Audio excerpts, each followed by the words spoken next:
दो चैनल सभी पॉइंट डाल देंगे।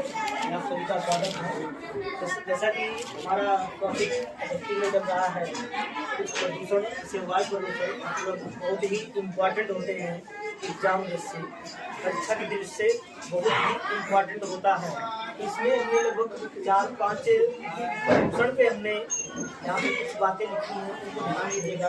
जैसे कि अगर हम बात करें वायु प्रदूषण की अगर बात करें तो वायु प्रदूषण पढ़ने से पहले अगर हम ये बातें देखें कि प्रदूषण के तौर पर कौन से बातें हमारे एग्जाम में आते हैं, तो जैसा कि अगर हम प्रदूषण के तौर पर अगर हम देखें तो बात हमारी ये चलती है कि अगर इनको सभी को औद्योगिक प्रदूषण के अंतर्गत ही रखते हैं, सब चीज़ों को औद्योगिक प्रदूषण के अंतर्गत रखते हैं और इनका नाम होगा औद्योगिक प्रदूषण पर्यावरण।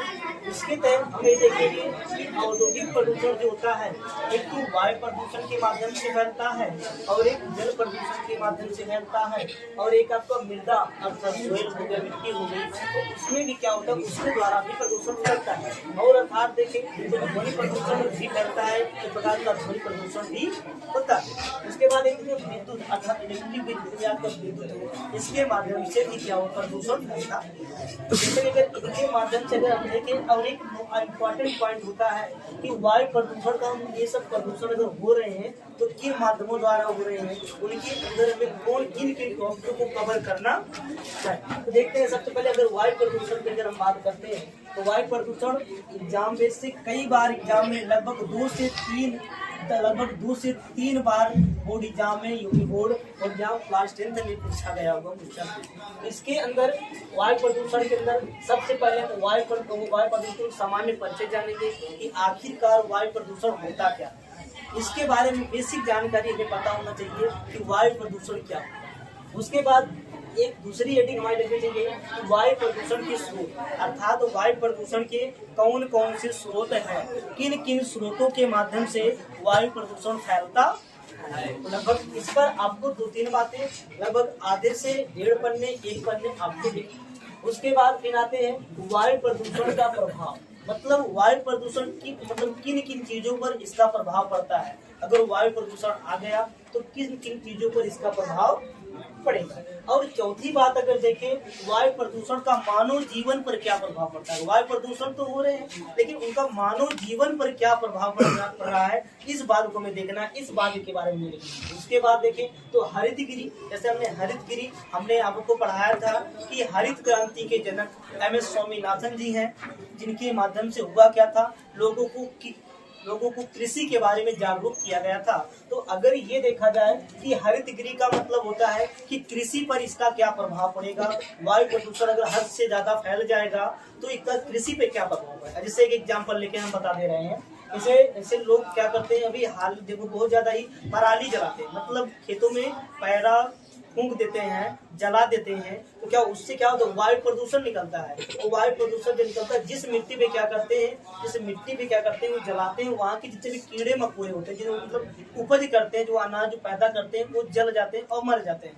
और जिसके कारण वहाँ पे मृदा का भी क्षरण तो हो गया, वहाँ पे मृदा का क्षरण तो होगा ही, और प्लस जो वहाँ पे मतलब जो फसल उगेगी फसल का भी नुकसान होता है। तो ये उसके अंदर उस पर भी प्रभाव पड़ता है। उसके बाद रेडिएशन जैसे आपने अभी देखा, रेडिएशन जितने भी इलेक्ट्रिक चीजें हैं, ऐसे भी हाल ही में एक मूवी आपने देखा होगा जिसमें पक्षी राजन, उसमें क्या हुआ था मतलब इलेक्ट्रिक के कारण मतलब मोबाइल के कारण या करंट के कारण बहुत सारी पक्षियां क्या हो रही हैं, विलुप्त हो रही हैं। तो ऐसे ही अगर इलेक्ट्रिक का भी प्रभाव बहुत ज्यादा चलता जा रहा है तो क्या हो जाएगा, एक समय बहुत सारी पक्षियों पर भी नुकसान पड़ेगा या हम लोग मानव जीवन पर भी बहुत ज्यादा नुकसान करता है। तो ये रेडियो प्रदूषण है। अब बात है ये सब सारे प्रदूषण हो जाएंगे तो इन सब प्रदूषण का हम नियंत्रण कैसे करेंगे, तो नियंत्रण इनका रोक या बचाव कैसे करेंगे, ये भी बातें हमारी जरूरी। उसके बाद हमने एक नोट पॉइंट में यहाँ पे लिख दिया है कि ओजोन क्षरण से मानव जीवन पर प्रभाव। देखो ओजोन क्षरण पहले नंबर तो आपको ये बातें समझ में आना चाहिए कि आखिरकार ओजोन कहाँ पाया जाता है। तो आपने ये देखा होगा कि वायुमंडल पाया जाता है। वायुमंडल लगभग 4-5 भागों में बटा होता है। वायुमंडल को अब भाई आपको ओजोन क्षरण क्या है, और जैसे क्वेश्चन एग्जाम में आगे ओजोन क्षरण से आप क्या समझते हैं, ओजोन क्षरण से मानव जीवन पर क्या प्रभाव पड़ता है, तो इस क्वेश्चन का जवाब कैसे देंगे। पहले आप ओजोन समझिए कि ओजोन कहाँ पाया जाता है, ओजोन प्रकाश का कहाँ पे पाया जाता है। तो ध्यान दीजिएगा, हमने यहाँ पे लिखा वायुमंडल। आप सभी जानते हो कि वायुमंडल को 5 भागों में बांटा गया है। कितने भागों में? 5 भागों में बांटा गया है। पहला मंडल है क्षोभ मंडल। अब क्षोभ मंडल की घटना हमने आपको बताए हुए हैं कि क्षोभ मंडल की घटने में ये बादल का बनना, बादल जो बनते हैं हमारे वायुमंडल में, जो बादल बनते हैं, जहाँ से वर्षा होती है, जहाँ से आंधी तूफान आता है, बिजली चमकता है, गड़गड़ाने की आवाज आती है, ये सब चीजें किस घटने किस मंडल की घटना है, तो क्षोभ मंडल की घटना है। उसके बाद इस मंडल को हम परिवर्तन मंडल या संवहन मंडल भी कहते हैं। अच्छा, क्यों कहते हैं? इसका कारण यह है कि गर्मियों के दिनों में इनकी ऊंचाई इनकी हाइट बढ़ जाती है और सर्दियों के दिनों में इनकी हाइट घट जाती है। अब इसका कारण क्या है? कारण ये है कि गर्मियों के समय में पृथ्वी पर टेम्परेचर ज्यादा होने के कारण जो वायु है, वायु का, अब ये जो वायु हैं, ये सब गैसें हैं, ये गैसें दूर दूर तक का फैल जाती हैं, जिसके कारण वायुमंडल की भी ऊंचाई बढ़ जाती है। लेकिन ठंड के समय टेम्परेचर उतना पृथ्वी पर नहीं रहता है, जिसके कारण वायु नीचे दब जाती है। वायु नीचे जब दब जाती है, जिसके कारण इसके ऊंचाई में परिवर्तन हो जाता है। तो ये पहली बात आपको तो क्लियर हो गई, ठीक है।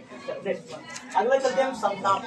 तो समताप मंडल ये वायुमंडल का दूसरा भाग होता है। इस मंडल की सबसे इम्पोर्टेंट घटना है कि समताप मंडल में आपके इसमें ओजोन परत पाई जाती है। और ओजोन परत करता क्या है? ओजोन परत का काम ये होता है कि सूर्य से आने वाली अल्ट्रावायलेट किरणें अर्थात परावैंगनिक किरणों को क्या करती है? रिफ्लेक्ट कर देती है। जैसे कि आप लोगों ने क्लास 10th में फिजिक्स की क्लास में प्रकाश का परावर्तन पढ़ा, उसी तरीके से ये भी क्या करता है भैया कि ये ओजोन परत जो होता है, ओजोन परत सूर्य से आने वाली हानिकारक किरणें कहते हैं या परावैंगनिक किरणें कहते हैं या CFC किरणें, क्लोरोफ्लोरोकार्बन कहते हैं, इनका क्या कहते हैं? रिफ्लेक्शन कर देती है। अगर इन किरणों को अगर रिफ्लेक्शन ना करे तो ये किरणें पृथ्वी तक आएंगी और लोगों को कैंसर जैसे हानिकारक बीमारियों का कारण बनेगी। तो ये अगर यही कारण है कि यहाँ पे हमने क्वेश्चन लिखा था कि अगर ओजोन परत का अगर क्षरण हो जाए तो मानव जीवन पर क्या प्रभाव पड़ेगा? तो मानव जीवन पर बहुत बड़ा प्रभाव पड़ेगा, क्योंकि अगर ओजोन परत में छिद्र हो जाएगा या क्षरण हो जाएगा तो जो सूर्य की परावैंगनिक किरणें ओजोन परत से क्षरण होके आ रही है वो डायरेक्टली मतलब एकाएक पृथ्वी के अर्थ पर पहुंचेगी और व्यक्ति के जीवन पर क्या करेंगी? बहुत ही ज्यादा दुष्प्रभाव डालेंगी और लोग कैंसर जैसे हानिकारक बीमारियों से। तो जय हिंद। समझ में आया सबको? गुड।